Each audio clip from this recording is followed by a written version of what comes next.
Iglesia de Vida te da la bienvenida al estudio de la epístola a los Hebreos. El tema central de esta epístola es la supremacía de Cristo, su supremacía como la perfecta palabra de Dios al hombre y el perfecto representante del hombre ante Dios. En este tiempo que los fundamentos son sacudidos, la epístola a los Hebreos nos presenta un rey y un reino que jamás será conmovido.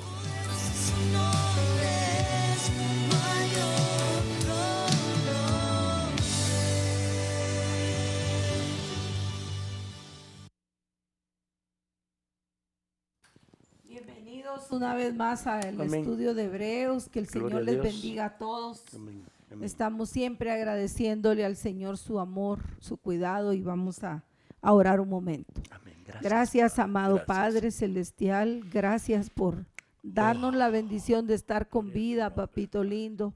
Por darnos también, Señor, este momento de poder llegar hasta ti, Señor, hasta el trono de tu gracia, Señor. Porque así dice tu bendita palabra, que podemos llegar al trono de tu gracia confiadamente para encontrar el oportuno socorro, para estar seguros, Señor, en tus benditas manos, confiando siempre en tus promesas. Confiamos en tu amor, en todas tus bondades. Y estamos hoy, Señor, unidos orando este momento para agradecerte todas tus bendiciones y también para pedirte, Padre, para pedirte a favor de las necesidades que hay en cada uno de tus hijos, Dios. Porque son, Señor, muchas necesidades, Padre, de salud, de provisión, de protección, de paz en las familias, de victoria espiritual, Señor. Y pedimos que tu gracia, Señor, se manifieste en cada vida, que tu amor pueda llenar los corazones, Padre. Pedimos tu ayuda, tu bendición, tu dirección, papito lindo. Y te agradecemos todo en el nombre precioso de Cristo, nuestro amado Salvador.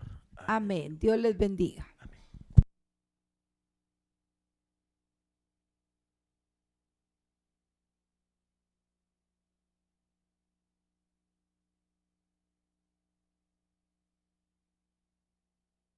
Dios les bendiga, amados hermanos. ¿Qué tal, hijo? Buenas noches. Dios te bendiga. Buenas noches, amados hermanos. Estamos ahora para comenzar el capítulo 4 de Hebreos. Amén. Leemos los primeros Dos versículos. dos versículos. Temamos pues, no sea que permaneciendo aún la promesa de entrar en su reposo, alguno de vosotros parezca no haberlo alcanzado.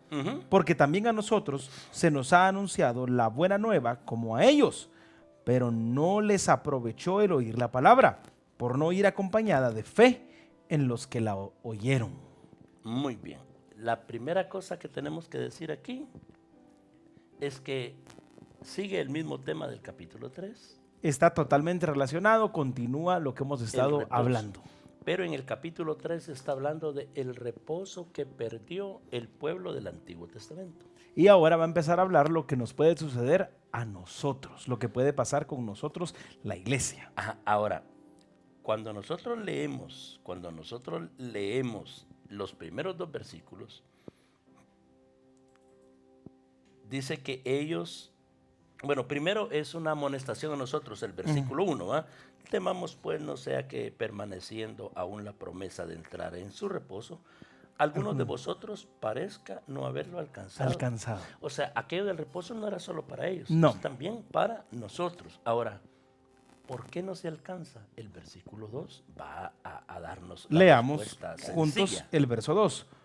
Porque también a nosotros se nos ha anunciado la buena nueva como a ellos, pero no les aprovechó el oír la palabra, por no ir acompañada de fe en los que la oyeron. Ajá. ¿Qué es el problema? ¿Qué le pasó al pueblo del Antiguo Testamento? La incredulidad impidió que esa generación que salió de Egipto entrara en Canaán. Les faltó la fe. No creyeron verdaderamente en el Señor nunca. Mire qué interesante, porque lo que dice la palabra con toda claridad, que a ellos les falló la fe. Fueron incrédulos. No fue la desobediencia como hemos venido estudiando, no fue un montón de situaciones más. La raíz de todo, donde inició todo, fue su incredulidad. Ahora, ¿queremos decir que la desobediencia no importa? No. Lo que queremos decir es que la causa no es la desobediencia. ¿Por qué la gente desobedece? Es porque no tiene fe. ¿Por qué alguien desobedece? Porque es incrédulo, porque piensa que sus planes, sus ideas, las ideas del tío, de la tía, del amigo, de la amiga, son mejores que los planes de Dios para nosotros. Correcto. Miremos uno de los ejemplos, porque hay tantos, pero miremos uno de los ejemplos. Solo, disculpa, una cosita de esto que estamos diciendo, creo que es aplicable a un montón de áreas de la vida. Cuando alguien, digamos un hijo, un amigo, alguien que estamos tratando de ayudar, se equivoca y falla siempre en lo mismo, hay que ir al fondo del asunto, no hay que ir solo a lo periférico, a lo superficial, a lo que está haciendo. Debemos de preguntarnos por qué esta persona está haciendo lo que está haciendo. Y a la hora de encontrar esa respuesta, pues tenemos mejores herramientas para poder ayudarle. Y aquí esto es lo que está diciendo la Biblia. Qué interesante esa reflexión, Pablo, porque de verdad a veces solo queremos curar nosotros los efectos, pero no estamos curando de la verdad causa. La causa. Y es que, digamos, vemos muchos jovencitos metiéndose en relaciones que les van a traer un montón de problemas y uno les dice, mira, no te das cuenta que eso va para mal y lo que pasa es que ellos no están buscando quizás una relación, sino lo que están buscando es llenar un vacío que tienen por algo que sucedió, por algo que les pasó, y tantas veces lo que vamos es a tratar la parte externa. Y es como, yo tengo un carro que no enciende, que no camina, que no sirve, pero lo llevo a lavar con grúa todos los días. ¿De qué sirve eso? ¿Eso solo de gasto? Correcto. El carro muy bonito por fuera, pero está fundido. Digamos, por ejemplo, si nosotros tenemos un niño que tiene problema en la escuela y ese problema se ve reflejado en que fracasa en sus exámenes. Perdió. Muy bien. ¿Podemos decir que el patojo es Aragán? Puede ser. ¿Podemos decir que el muchacho no pone atención? Puede ser también. ¿Podemos decir que el maestro no está siendo eficiente al enseñar esos temas? Puede ser. Podemos decirlo. Ahora, regañar al patojo y decirle, no quiero que me traigas calificaciones de ese tipo, ¿arregla el problema? No, porque puede hacer de que la situación fuerte no esté en él, esté en el maestro. Y es que, ¿por qué yo decía esto? Porque yo lo experimenté con vos muchas veces. Yo hacía algo malo, yo me equivocaba en algo, era recurrente en lo que estaba haciendo y vos siempre intentaste ir al fondo del asunto. ¿Por qué lo estás haciendo? ¿Por qué te estás metiendo en eso? ¿Por qué dijiste eso? Y lo que pasa, amado hermano, es que aquí el alerta para nosotros en Hebreos 4 es aplicable en todos los ámbitos de la vida, en todas las cosas que hagamos. Y recuérdese, cada vez que nosotros desobedecemos al Señor es porque no estamos creyendo en Él, es porque no confiamos en Él, porque en verdad creemos que nosotros tenemos mejores planes para nosotros que los planes de Dios.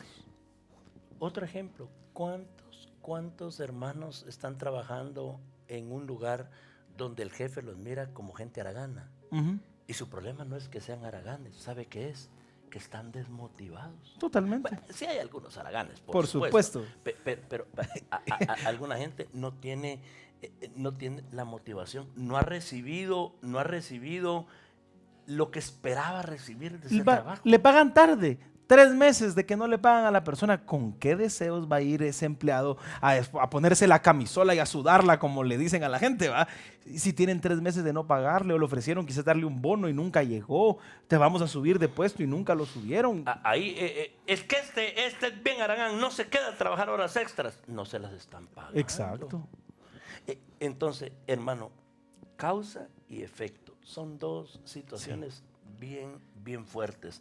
Nosotros tenemos que tratar la causa, no solamente el efecto. Por ejemplo, digamos, otro ejemplo. ¿Cuántos de nosotros torcemos, gastamos los zapatos? Sí, exacto.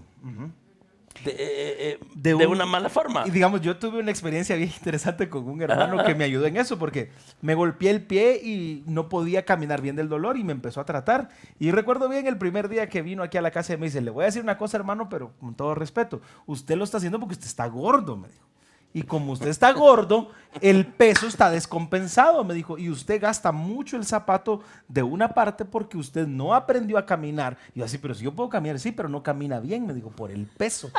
Y en los días que bajé de peso, que hace ya varios años, Ajá. dejé de gastar los zapatos así. O sea, si yo quiero dejar el zapato bien, tendría que bajar de peso. Imagínense, los zapatos están en el pie y el problema estaba en la boca.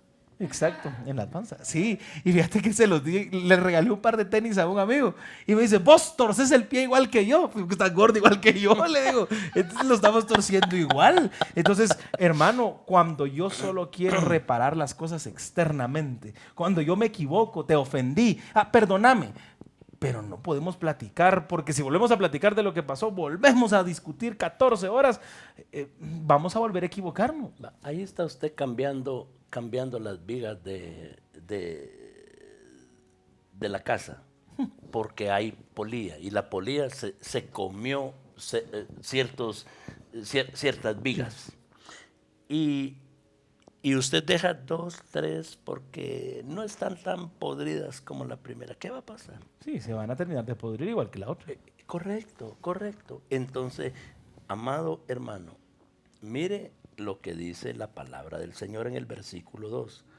Porque también es Hebreos 4:2 estamos, ¿qué? Porque también a nosotros se nos ha anunciado la buena nueva como a ellos, pero no les aprovechó el oír la palabra, por no ir acompañada de fe en los que la oyeron. Ahora, oigan. ¿Dónde estuvo el problema? ¿En la palabra? No. ¿Dónde estuvo el problema? En el receptor. ¿Por qué? Porque le faltó fe. Porque no creyó verdaderamente el mensaje que estaba recibiendo. O creyó que era un mensaje adulterado, falso, un mensaje que no valía la pena. Un Dios pura lata que nos mandó al desierto a dar vueltas durante 40 años. Vayamos a Mateo 13. Mire qué interesante. Pues. Mire qué interesante. 3 elementos vamos a notar ahí. Lo que dice la palabra del versículo 3 en adelante. 13 en adelante. Y se sentó en el monte de los olivos. Perdón, Mateo 13. Perdón, yo estoy leyendo Marcos. Ahí está, Mateo 13. Ajá. Y les habló muchas cosas por parábolas, diciendo, he aquí, el sembrador salió a sembrar. Ajá. Y mientras sembraba, parte de la semilla cayó junto al camino. Ajá. Y vinieron las aves y la comieron. Ajá. Parte cayó en pedregales, donde no había mucha tierra, y brotó pronto, porque no tenía profundidad de tierra. Pero salido el sol, se quemó, y porque no tenía raíz, se secó. Y parte cayó entre espinos, y los espinos crecieron y la ahogaron. Pero parte cayó en buena tierra, y dio fruto, cual a 100, cual a 70 y cual a 30 por uno. Muy bien. Ahora, entonces el Señor está contando ahí una historia. Y está contando la historia de, está poniendo un ejemplo, más bien dicho, una ilustración. Él dice que un sembrador salió a sembrar. Primer elemento. Segundo, la semilla que sembró. Ese es el segundo elemento. Y el tercer elemento, ¿cuál sería? Los lugares donde fue cayendo la semilla. El lugar donde cayó la semilla. Ahora, mire en Lucas 8. Jesús mismo va a explicar esa parábola. Lucas capítulo 8, ¿verdad? Lucas capítulo 8. Mire, verso 11 comienza él a explicar la parábola. ¿Cómo dice? Esta es pues la parábola. La semilla es la palabra de Dios. Esa no falla nunca. Esa es perfecta. O sea, no podemos dudar de la semilla. Ahora, si la semilla es la palabra de Dios, ¿quién es el que la está sembrando? Dios. Dios es el sembrador. Su palabra es la que está sembrando. Su palabra es la semilla. Ahora, ¿cuál es el problema? ¿Es Dios? No.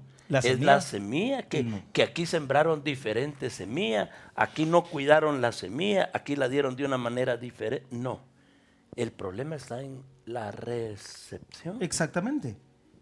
no podemos, digamos, yo no sé nada de cosas de semillas y de Ajá, siembras y todo eso, pero ajá. entiendo que hay muchas calidades de semilla. Y hay Correcto. gente que su problema es que la semilla que está poniendo en la tierra es de baja calidad, no va a funcionar, pero la palabra de Dios no falla. Dios, ¿cómo va a fallar? Dios es perfecto y todo lo que hace es perfecto. Entonces no podemos dudar de la semilla ni del sembrador. Ahora, ¿cuál es el problema?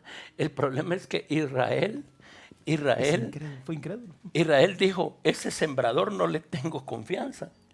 No es tan bueno. Y esa semilla no es muy buena. Y por esa actitud que tenían, se volvieron rebeldes, criticones, ¿ah? Desobedientes, malcriados, peleoneros. Con su corazón puesto en el lugar donde eran esclavos, donde no eran nada, donde no valían nada. Vivieron frustrados. Enojados, amargados, juzgaban cosas que no debían juzgar. Ahora, ¿por qué? Porque ellos pensaron, miren, hay 3 elementos. El que siembra, la semilla y el terreno. No, nosotros el terreno somos buenos. El problema es el sembrador. ¿Y quién es el sembrador? Dios. El problema es la semilla. Usted la semilla no sirve. Y la semilla no sirve. ¿Y cuál es la semilla? La palabra de Dios. Mire, hermano, yo estaba leyendo un comentario de un varón que me gusta leer sus libros. Y decía una cosa.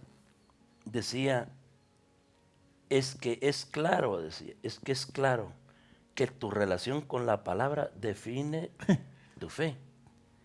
Dije, tu relación, aquí se equivocaron porque no. No, eso es lo que él quiso decir. Sí, mire, exacto. hermano, ¿cómo reacciono yo ante la palabra? Eso va a definir un montón de cosas.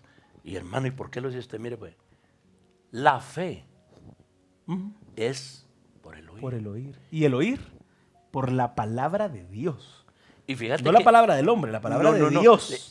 Y entonces, como dice uno de los evangelios, mirad cómo oís. Totalmente, exacto. Mirad cómo oís. Mire, ponele atención a la forma en la que vos estás recibiendo la palabra.